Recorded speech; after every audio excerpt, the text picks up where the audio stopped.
Dentro de las actividades que desarrollamos en cada una de las clases, las exposiciones que realizan los estudiantes forma parte vital. Es una columna vertebral para ellos, por cuanto les permite desarrollar el aspecto lingüístico, el aspecto comunicacional y el aspecto grupal de cómo manejar la disciplina dentro del salón. Entonces, en el día de hoy, 2 estudiantes estarán exponiendo sobre lo que fue el antiguo imperio egipcio. Espero que esta exposición sea de gran satisfacción para ustedes y sobre todo que los beneficie a ellos, porque la nota de ellos está en juego. Nos vemos.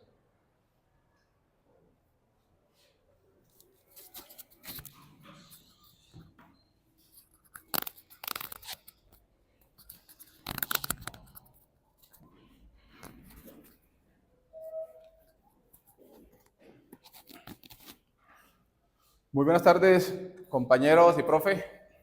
Espero se encuentren muy bien. Como pueden notar, hoy nos corresponde hablar de los egipcios. Y hablar de los egipcios es hablar de la potencia de la antigüedad. Hablar de los egipcios es hablar de la potencia de la antigüedad, ¿sí? Es interesante poder plantear la pregunta: ¿quién eran los egipcios? ¿Cómo comenzaron? ¿Cuándo se fundaron? Y para poder entender quiénes son los egipcios en el marco histórico bíblico, o bíblico histórico, entonces es importante ir a la Biblia, y en el libro de Génesis, en el capítulo 10, vamos a encontrar el origen de los egipcios.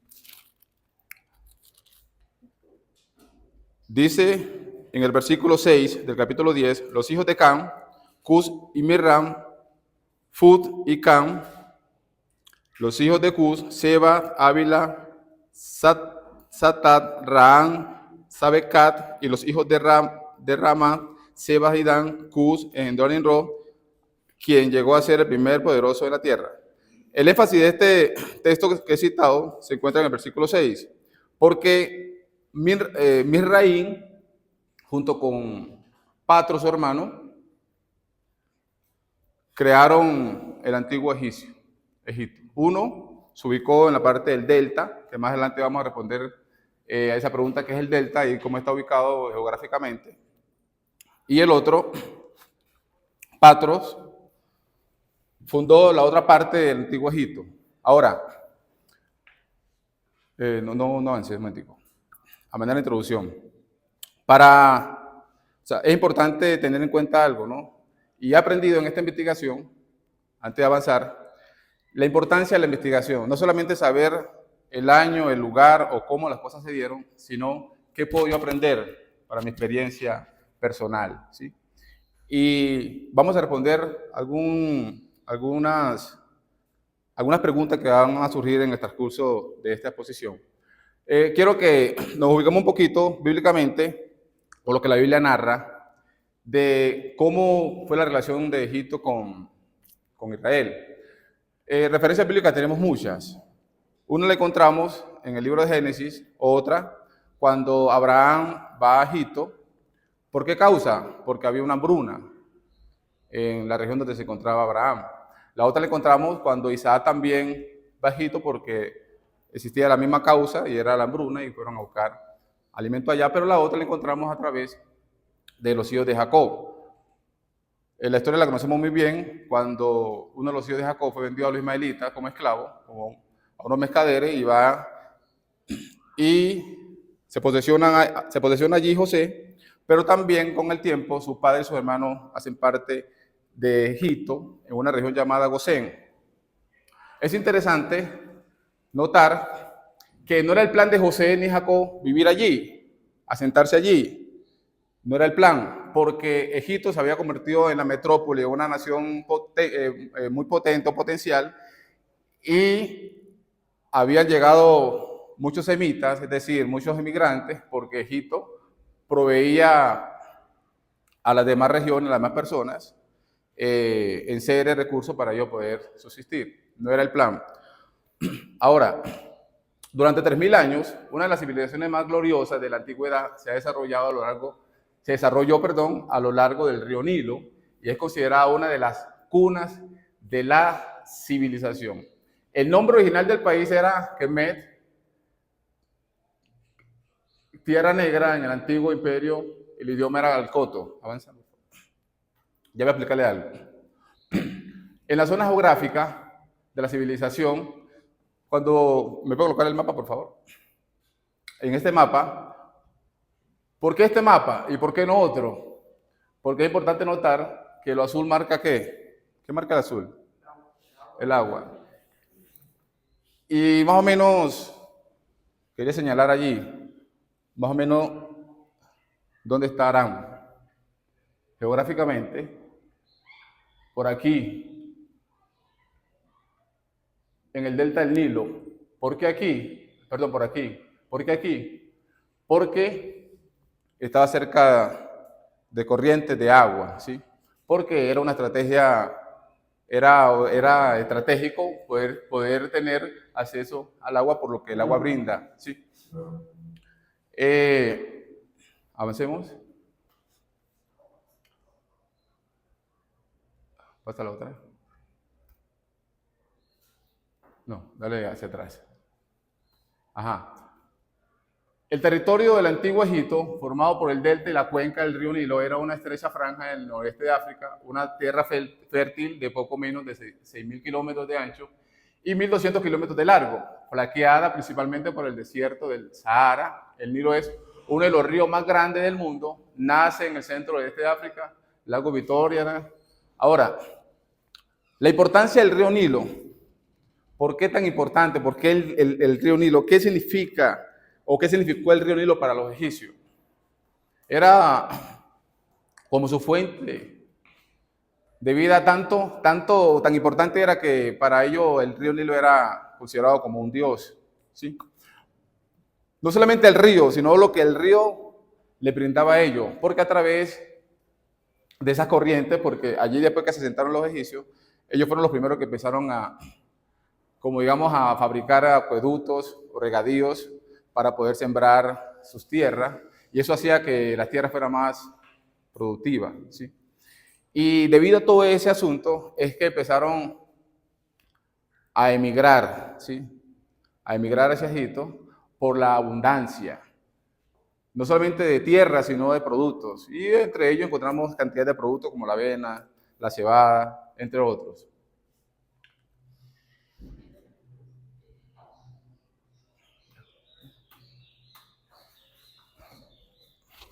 Así es, compañeros, como explica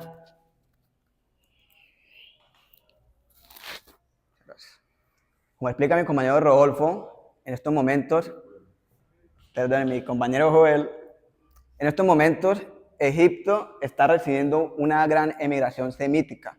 Resulta que en estos momentos el imperio sumerio ha colapsado completamente, y entonces surge la necesidad de encontrar pues un lugar donde instalarse, ¿no? Estamos hablando de unos tiempos donde había nómadas, donde también habían grandes familias, como por ejemplo podemos encontrar la familia de Jacob, familias nómadas que vivían en el desierto, que necesitaban un lugar en donde abastecerse, en donde subsistir. Y esta estabilidad la estaba brindando en este momento un imperio que estaba despuntando. ¿Cuál era este imperio? El antiguo Egipto. Aquí Egipto estaba apenas empezando a construir, a surgir, y por eso empezaba pues a llamar la atención. Por eso encontramos que José es vendido a ¿quiénes? Ismaelitas. ¿Quién era Ismael? Uno de los descendientes pues, de Abraham. Es decir, ahorita toda la atención, todo el comercio, todo se está dirigiendo hacia Egipto, y por eso encontramos pues la narrativa de que hay una gran migración semítica, y dentro de esta gran migración semítica está la familia de Jacob. Ahora vamos a hablar acerca también de los dioses. Los dioses egipcios, bueno, la religión egipcia, para ser más claro, era politeísta. Tenían varios dioses, y entre estas propiedades que tenían sus dioses eran zoomorfas y amorfas, es decir, tenían propiedades tanto humanas como animales. Esta era una de las mezclas que tenían pues los egipcios con respecto a sus dioses. El egiptólogo James Curtis ha encontrado más de 1.200 estatuillas de dioses. Sin embargo, un amigo de él dice que hay más de 4.000.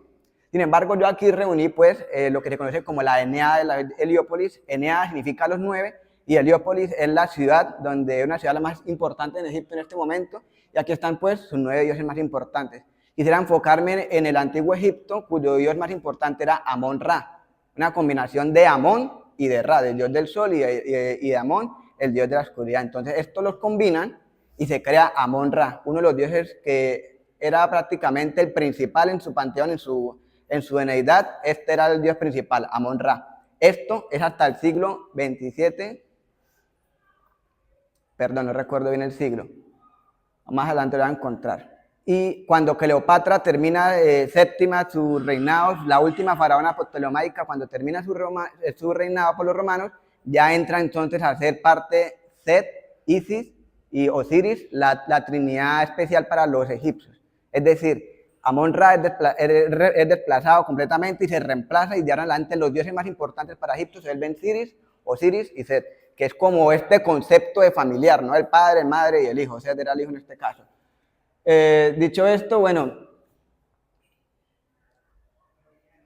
por eso es tan significativo que podamos también entender por qué tantos dioses egipcios. Cada dios tenía una función específica. Habían dioses para el riego, dioses para el cultivo, dioses que estaban encargados de cuidar a las personas. Habían dioses para todo. Entonces, cuando las plagas caen, todas estas plagas atacan directamente a un dios. Atacan a la diosa la rana, atacan al dios del Nilo. Y finalmente, el faraón también era considerado como un dios. Por eso, cuando recibe pues, la muerte de su hijo, es una señal de impotencia, que no puede hacer nada, de que realmente el que es Dios ahí es Jehová. Así que, bueno, dando ya en vista esto, vamos a seguir avanzando. Vamos a hablar acerca de los principales faraones y sus legados. Hay muchísimos faraones, han pasado más de 33 dinastías sobre el Antiguo Egipto, así que hubo más de 33 faraones también.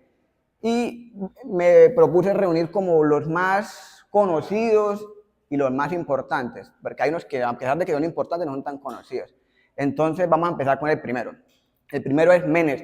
Este faraón es también conocido como Narmer, si no estoy mal, así es, Narmer, y este es importante porque él conquista toda la región del Bajo Egipto, unifica todas las aldeas y fue el primer faraón, es correcto. Él fue el primero en unificar todo el Bajo Egipto y todas las aldeas que se encontraban en el delta, porque hay Antiguo Egipto y Alto Egipto, que fueron dos regiones. Ahorita con el mapa les voy a explicar, porque es importante también entender esto por el que le sigue. Resulta que Menes,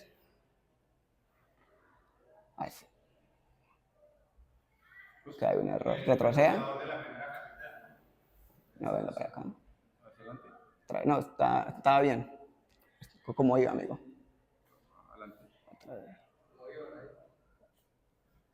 Me salté, se me olvidó poner a uno que se llama Sócer. Él fue importante porque él unió el Nuevo Egipto con el Antiguo Egipto. Es decir, Narmer fue el primero en unificar el Bajo Egipto, lo que es todas las aldeas que se encontraban en el delta. Él hace esta unificación de los pueblos y crea la primera ciudad de Egipto, Memphis, una ciudad importante donde él se instala. Después viene Sócer y unifica el Bajo Egipto con el Nuevo Egipto. O sea, era importante también, y hace la construcción de la pirámide escalonada. Así que también es importante tener en cuenta porque es la primera pirámide que se construye.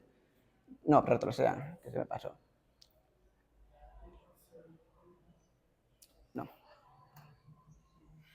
Ok, Keops. Keops también fue otro de los faraones en los que podemos encontrar que hay evidencia que apunta que fue un poco, según el historiador Heródoto, cruel y ambicioso, pero hay quienes dudan de esta información, así que debido a su falta de veracidad, no la puse en este tema. Sin embargo, pueden investigar ustedes. Y su mayor legado pues ha sido las más grandes obras de construcción en este tiempo, en especial la Gran Pirámide de Giza. Teti también es otro faraón importante porque este faraón mostró como una especie de actos de bondad que no eran tan comunes en este tiempo. Fue un faraón que se preocupó mucho por el bienestar de su gente, por el bienestar de su pueblo, y en un momento en donde pues había como una especie el cultivo estaba muy malo, y bueno, es importante que entendamos esto del cultivo porque el Egipto antiguo fue uno de los primeros países centralizados. Es decir, los ciudadanos tenían responsabilidades en esta ciudad como los tenemos actualmente, también tenían que pagar tributo. Por eso encontramos la historia de José cuando él le aconseja, cóbreles este tributo de esta manera, porque ellos también pagaban tributo. Y este faraón les eximió el tributo por esta situación que estaba pasando, algo hasta ese momento extraño, ¿no? La bondad de un faraón era algo muy extraño. Continuamos. encontramos a la primera mujer faraona, Hatshepsut. Ella llegó al poder disfrazada como hombre, como faraón, para poder ser embestida pues, en este título de faraona, ¿no? Y fue una de las faraones también más inteligentes, más sabias, una de las más prudentes y también muy ambiciosa. Estuvo en concierto muy relacionada con uno de sus amantes, un arquitecto, del que también tenemos información, al que fue el originario del templo, Hatshepsut, que es una de las, es como que uno de los templos que actualmente están bien conservados, pero acerca de esta faraona no tenemos mucha información, porque su hermano Tutmosis III destruyó toda la evidencia que había de ella. No sabemos si hay una rivalidad, probablemente. Así que hay muy poco lo que sabemos de él. Tutankamón, este faraón pasó a la historia no tanto por su legado, no tanto por sus pirámides ni por sus conquistas, sino por el descubrimiento. Resulta que en este descubrimiento se hallan grandes cantidades de tesoros, se encuentran varios sarcófagos, se encuentra mucha evidencia, por decir, arqueológica respecto, que nos da a entender más cómo eran pues, la parte funeraria de los egipcios. Así que esto es lo que hace a Tutankamón tan importante, que se conservó muy bien también su estatua, la cantidad de oro, como fue cubierta, todo lo que fue envuelto con Tutankamón, lo hizo famoso, fue su descubrimiento y todo lo que se hallaba dentro de él, más que el legado que él hizo, para que lo tengan en cuenta. Seti I, este es uno de los reyes que ha sido uno de los grandes faraones conquistadores guerreros. Y quiero que lo tengan en cuenta porque este fue el padre de Ramsés II, también un faraón muy importante. Entonces, entendiendo esto, Seti I llevaba a Ramsés II, su hijo, a las guerras, a las campañas, a la conquista. Por eso Ramsés va adquiriendo como que pues esta sabiduría de su padre para la guerra, para la estrategia. Y Seti I también se encargó de disipar las vueltas y las revueltas y los conflictos internos que se daban en ese momento en Egipto. O sea, que tuvo que estar un tiempo luchando constantemente para primeramente pues controlar su país y también pues ya poder gobernar de una manera más tranquila. Ramsés II es conocido como uno de los faraones que más construcciones hizo y grandes. Le gustan las construcciones. De hecho, es uno probablemente de los más populares de la cultura de los faraones egipcios, Ramsés II. Popular también por haber aparecido en una película donde se le atribuye que dicen que fue uno de los relacionados con el tiempo de Moisés, pero hay información que no, o sea, la evidencia no nos da suficiente para confirmar que esto sea así. Así que continuamos. Y me llamó mucho la atención, Tutmosis III, el Napoleón de Egipto. Egipto alcanzó su mayor expansión, su mayor apogeo, su mayor riqueza mediante este faraón. Había algo muy interesante en este faraón y en sus conquistas, era que se traía a los hijos de los conquistados. Entonces, vamos a suponer que yo soy el faraón Tutmosis III y he conquistado el país de Ecuador. Y entonces me voy a traer a todos los hijos del presidente de Ecuador. Y les voy a tratar y decirles, no, ustedes son de Ecuador, claro, pero también son colombianos. Y les voy a dar comida y los trato súper bien.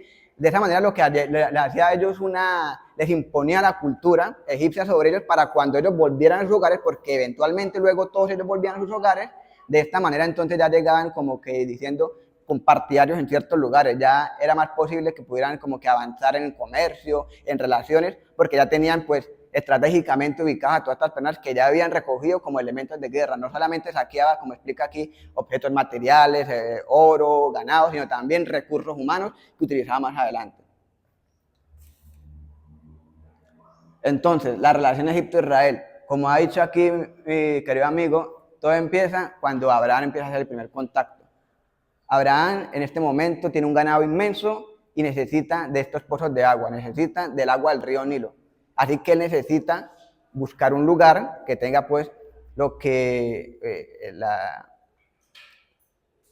él está buscando en este momento, pasto y agua. Y eso solamente se encuentra en Egipto. Así que Abraham se muda en este momento a Egipto, tiene este episodio, este evento con el faraón, donde hay unas mentiras, se marcha, luego más tarde su hijo repite esta misma historia tal cual, una misma mentira, se marcha otra vez, solamente se asienta, es cuando llega después del episodio de la familia José. Ahí entonces ya no es solamente una estadía, sino que son 430 años que dura el pueblo de Israel. Y siguiente.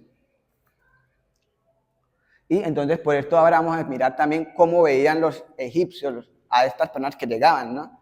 Cómo era la visión de estas personas. Quisiera explicar esto haciendo una relación con Estados Unidos y Latinoamérica. En Estados Unidos y Latinoamérica, ¿cómo ven los estadounidenses a los latinoamericanos? Lo mismo estaba sucediendo en ese momento con los egipcios y los semitas. Los semitas estaban yendo a Egipto a buscar una vida mejor, pero algunos sectores los veían como que estas personas quieren aprovecharse de nuestras riquezas, quieren aprovecharse pues del poder, porque eventualmente llegaron también a ocupar faraones ixos, el poder. ¿Qué son los faraones ixos? Ixos quiere decir gobernantes extranjeros. En un punto de la historia en Egipto hubieron gobernantes extranjeros que no eran egipcios. Por eso podemos encontrar como que esa relación familiar que tuvo José con el faraón, porque uno lee el relato y dice, oiga, esos egipcios fueron muy amables con José, ¿no? ¿Por qué? No, resulta que era probablemente una dinastía semita de faraones extranjeros y por eso adoptaron con tanta naturalidad a José, con esa sencillez, que eran pues entonces los ixos, emigrantes que se instalaron en Egipto, aprendieron sus costumbres, aprendieron todo el referente a ellos y eventualmente con el paso del tiempo en sus tratados de comercio, pues en todo lo que hacían llegaron al poder limpiamente. Pero entonces, ¿cómo veían ellos a un extranjero? Actualmente tratemos de pensar cómo vería Estados Unidos a un presidente latinoamericano. Sería extraño y generaría rechazo en ellos. Lo mismo ocurría pues en estas personas. Más adelante se levantan los faraones de Tebas y mueven completamente a estos egipcios, pero esto es más adelante, que los faraones de Tebas eran meramente y propiamente egipcios. Entonces, había otro sector que los veía a ellos como mano de obra, como también sucede en Estados Unidos, que ven que llega mucho inmigrante, mano de obra, trabajos pesados. También había trabajos pesados en Egipto. Resulta que en estos momentos había una actividad favorita a los faraones, las pirámides. Egipto le encantaban las pirámides, los templos, las construcciones, las ceremonias, pero para llevar a cabo estos eventos necesitaban grandes movilizaciones de recursos humanos para estos trabajos tan grandes y pesados. Y en este momento se estaba llevando a cabo una migración semita que pues daba el abasto de estas personas, así que gran parte de las pirámides han sido construidas por extranjeros y por esclavos, pueden decir también por trabajo forzado, allí han estado trabajando en todas las pirámides. Ahora, este sector los veía como mano de obra. Obviamente no los iba a contratar para trabajar de jefe, ¿no? Sino como trabajador o capataz, pero nunca un puesto importante. Y sin embargo también la línea se sentía. O sea, yo quiero que entendamos como el concepto de cómo estos egipcios estaban mirando a todos estos migrantes. Ahora, puede que algunos vinieran a sentarse, como es el caso en Estados Unidos, que algunos van a sentarse. Pero en este caso la familia de Jacob solamente iba a ir por un tiempito. Mientras pasaba esa hambruna, esos 7 años, y volvía a salir otra vez a su tierra Canaán. Pero a los egipcios no les interesaba preguntarle, usted es cananeo y usted es elamita. No, para ellos todos eran iguales, eran extranjeros. El latinoamericano en Estados Unidos, ¿qué es? No es colombiano, no, es latinoamericano. Lo mismo sucedía, eran extranjeros. Otro sector también de estos extranjeros ya llevaban tiempo viviendo en Egipto, ya se habían instalado. O sea, que ellos se percibían a sí mismos como egipcios, porque ya eran varias generaciones, pero hay 6 generaciones de familias que habían pasado, entonces ya los que iban naciendo no se concibían a sí mismos como semitas, como elamitas, de otro pueblo, sino ya se veían a sí mismos como egipcios porque nacían en Egipto. Actualmente también pues en Estados Unidos cuando alguien nace ahí es como si fuera Estados Unidos, pero sin embargo como que hay una línea invisible que divide, como si fueran ciudadanos de segunda clase, a pesar de que ellos se percibían a sí mismos como nativos. Obviamente, pues no lo eran, todavía tenían rasgos que les hacía un poco diferente a los nativos y esto generaba rechazo. Lo mismo era cuando un nativo y un extranjero tenían un hijo. Por ejemplo, actualmente, si un latinoamericano y un gringo tienen un hijo, pues va a tener la nacionalidad norteamericana, pero va a existir esa línea también invisible de rechazo, como todos somos iguales, pero no tan iguales, como que si eres gringo, pero no tan gringo. Lo mismo pasaba, si eres egipcio, pero no tan egipcio. O sea, como que vives con nosotros, llevas tiempo con nosotros, pero queremos que te vayas. Esa era la realidad de Egipto. Egipto quería que todos los pueblos se fueran de este lugar, a pesar de que constituían pues gran parte de la obra, de los trabajos pesados. Entre estos trabajos pesados, que no era un trabajo pesado, pero que no les gustaba a ellos, era el trabajo del pastor de ovejas.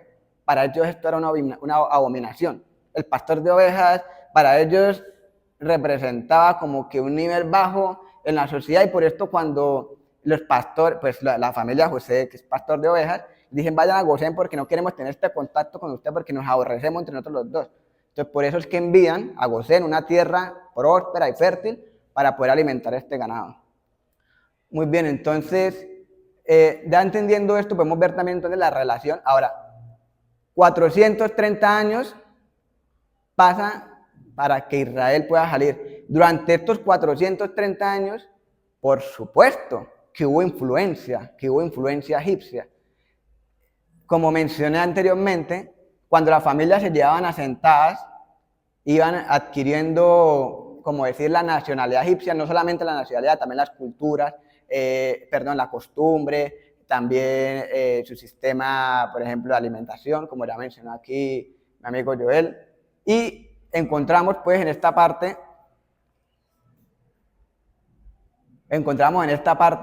que... Espera que me están distrayendo.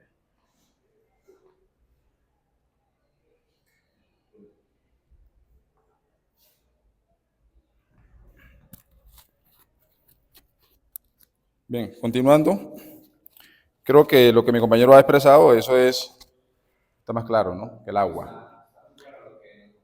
Es interesante entender que no hay ninguna discrepancia entre la historia y la Biblia. Muchos han querido elevar o sacar de pronto discrepancia entre la historia y la Biblia. Por ejemplo, algunos dicen, no, es que la Biblia no nombra a los faraones. Y una pregunta interesante, y posiblemente usted se hizo esa pregunta también, ¿por qué no lo nombra? Porque el autor está centrado solamente en la familia, ¿sí? A él le interesa la familia, no lo que está pasando en Egipto, ¿sí?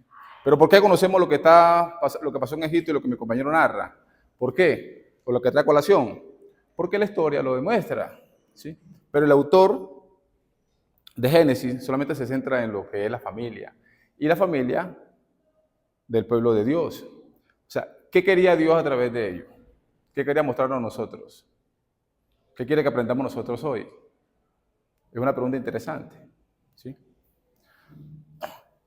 Ahora, ¿hay alguna pregunta? ¿Hay alguna pregunta, jóvenes, compañeros, profe, sobre lo que hemos planteado hasta ahorita? Si no hay pregunta, yo la voy a hacer.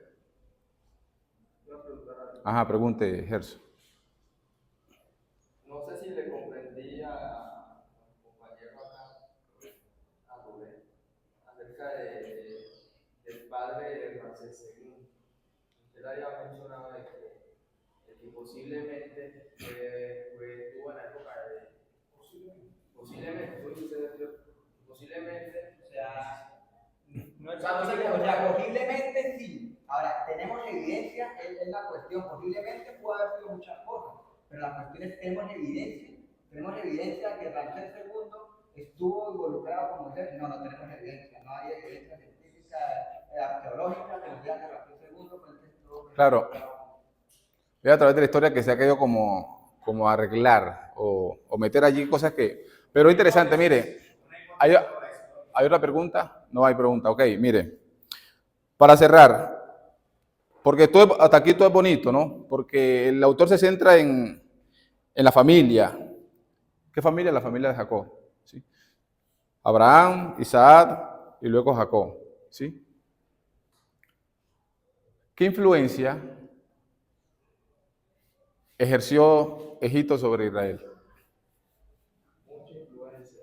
¿Dónde podemos encontrar alguna de esas evidencias donde podemos decir, no tangiblemente, pero perdón, podemos decir a cabalidad o de manera concreta, aquí hubo una influencia? ¿Dónde podemos nosotros citar? Bueno, quizás no te lo podría decir citado, pero creo que la influencia que ha tenido o que tuvo Egipto sobre Israel lo podemos ver en la forma en cómo ellos adoraban. Todas sus costumbres, las que ellos tenían, incluso hasta la forma de comer está dentro de sus costumbres. Ellos al momento de salir de Egipto extrañaban la forma de comer ahí. Entonces podemos ver que de una u otra forma la cultura egipcia ejerció demasiada influencia, como lo ha hecho ahora. Ok, entonces partamos. Sale el pueblo, después que estuvo esclavo allá, ¿y dónde encontramos eso? En las manifestaciones que tienen la clase mixta, porque con el pueblo de Israel salió una clase mixta y eso eran los que se quejaban por el agua, por la alimentación, porque no era para ellos que... El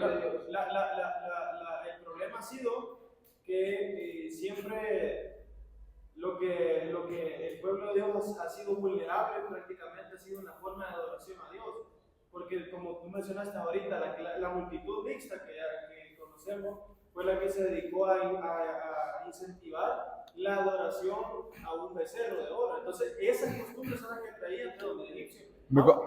Siga. Aunque estaban tratando de tener una adoración de una manera a Dios, pero en realidad no era. O sea, mi compañero acá dijo que eran politeístas. Ahora, ¿eso fue de manera espontánea que se dio esa influencia o fue de manera paulatina? Fue paulatina, creo yo. ¿Creo o fue paulatina? Para mí fue paulatina. Ok. Miren, claro, es paulatina porque miren cómo la influencia fue de manera sigilosa, influyendo a los que hasta algunos hebreos terminaron siendo como los... Cuando ellos manifiestan en el Éxodo, salen, que se querían devolver, que porque mejor no era morir allá. Esa palabra la expresaron la clase mixta, pero algunos de los israelitas estaban de acuerdo con ello. Entonces vemos aquí que hay influencias que son buenas y otras influencias que no son buenas. ¿El compañero? Una pregunta, ¿hasta qué siglo, no sé, o hasta qué tiempo ellos gobernaron los egipcios? ¿Hasta qué siglo? ¿O hasta qué tiempo de la historia? El tiempo de la historia duró el reinado. Ya ellos como imperio. Como imperio. Sabemos de que ellos duraron mucho tiempo. Como el año 39, hasta el año 39, que finalmente fue barrida después con la información. La tenía escrita, pero sé que fue la última faraona regente de la dinastía ptolomaica, es decir, de los Ptolomeos, fue Cleopatra VII.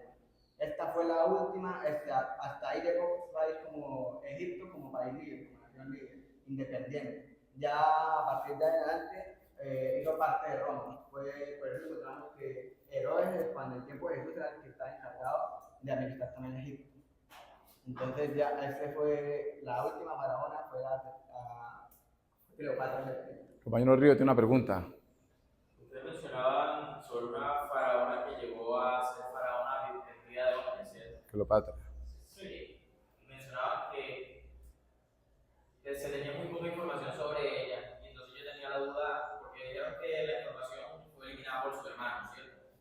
Entonces yo tenía la duda si la información la eliminaron por el simple hecho de que era mujer o había alguna razón más de peso para eliminar todo registro de ella como faraona en general. De la mujer. Correcto. De la mujer faraona. Sí, la que llevó a ser faraona vestida como hombre. Pues como los registros de ella son muy pocos, porque Tutmosis III los destruyó.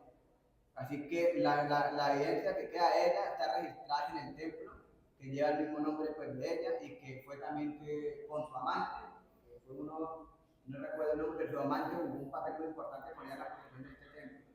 Entonces, esta es solamente la evidencia que hay que nos van a entender que hubo una mujer faraona. Sin embargo, como le digo, falta mucha evidencia todavía para que nos dé más información sobre ella, así que la información es que sí hubo una mujer faraona, pero entonces hay muy poca evidencia acerca de ella. El compañero también tiene una pregunta. Fabián. Una faraona. Bueno, primero empezó reinando Tutmosis I. Tutmosis I no tenía un hijo legítimo para que gobernara después de él. Tenía a Tutmosis II. Tutmosis II no tenía la edad suficiente para gobernar, sino que estaba en el ejército. Por eso Hatshepsut asumió el reino por 20 años. Pero Tutmosis II, con la ayuda del ejército, asumió el trono, la desterraron y ella murió en condiciones sospechosas. Y por eso es que trataron de borrar la evidencia. En las tablillas, algunas tablillas de la arqueológicos, se encuentra que el nombre de ella se trató de borrar, como una evidencia se trató de borrar por el hecho de ser mujer. Una mujer no era bien visto por los hechos que gobernaron. Y probablemente ella fue protagonista en la historia de Moisés. Ay, grandísima. Otro dato interesante es que Ramsés II probablemente también era extranjero. Así que no era netamente egipcio, también Ramsés II. Y hay algunos judíos que comparten información diciendo que probablemente tienen raíces semíticas, muy semíticas. Es decir, comparte más relación con los hebreos que con los egipcios, Ramsés II. No se sabe históricamente o haciendo como comparativa acerca de la historia bíblica con la historia que se tiene, de quién fue el faraón, o sea, padre de Moisés.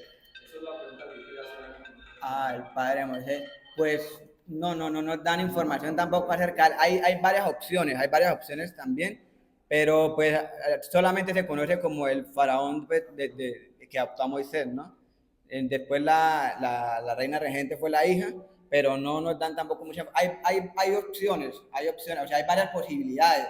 Cuando posibilidades hay muchas, pero las evidencias no las hay. Eso es lo que nosotros necesitamos en la arqueología, evidencias que nos muestren que realmente las cosas fueron así, no posibilidades. Posibilidades, pudo haber sido alto, mono, bojiverde, pero entonces no tenemos la evidencia de nuestros temas. Ok, yo creo que la mayor evidencia que tenemos es la palabra, ¿no? Pero la arqueología, aunque es importante, tiene un problema, porque la arqueología parte de lo que pueda descubrir. ¿Sí? Entonces, por ahí hay una falencia, porque la arqueología parte de lo que puede descubrir. ¿Sí? Algo interesante que quería resaltar, y lo dije al inicio, como manera de introducción, o de forma introductoria, era la importancia de la historia. ¿Sí? La historia es muy importante. Pero más allá de saber dónde y cómo, es qué puedo yo aprender de ello. ¿Sí? Porque vemos que de manera paulatina fue influenciada el pueblo de Israel, un pueblo que adoraba a un único Dios y terminó adorando a muchos dioses, y eso lo vemos registrado en Génesis capítulo 19, allí cuando Moisés sube a recibir las tablas de piedra que el Señor le iba a dar para hacer un nuevo pacto con su pueblo, y cuando baja, desciende de la montaña, encuentra a un pueblo adorando a un becerro. ¿Sí?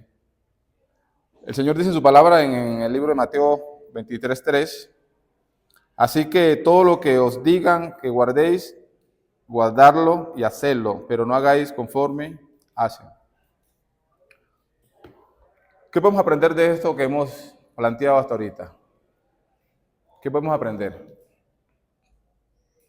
Una de las cosas que podemos aprender es que podemos aprender, ¿sí? Podemos hasta trabajar con idólatras, podemos hacer un montón de cosas, pero no hacer lo que ellos hacen, es decir, no podemos romper los principios que hemos aprendido como cristianos. ¿Sí? Hay unos principios que Dios nos ha dado a nosotros y están expresados en sus mandamientos, y Él espera que nosotros, como buenos hijos, nos mantengamos en esa línea, sin desviarnos a la derecha o a la izquierda, para que podamos vivir de tal manera en esta tierra como una ofrenda agradable delante del Señor, ¿sí? Porque Él merece toda nuestra oración. Esa es toda nuestra posición, jóvenes, profe. Dios les bendiga y espero que se queden con lo bueno y no con lo malo.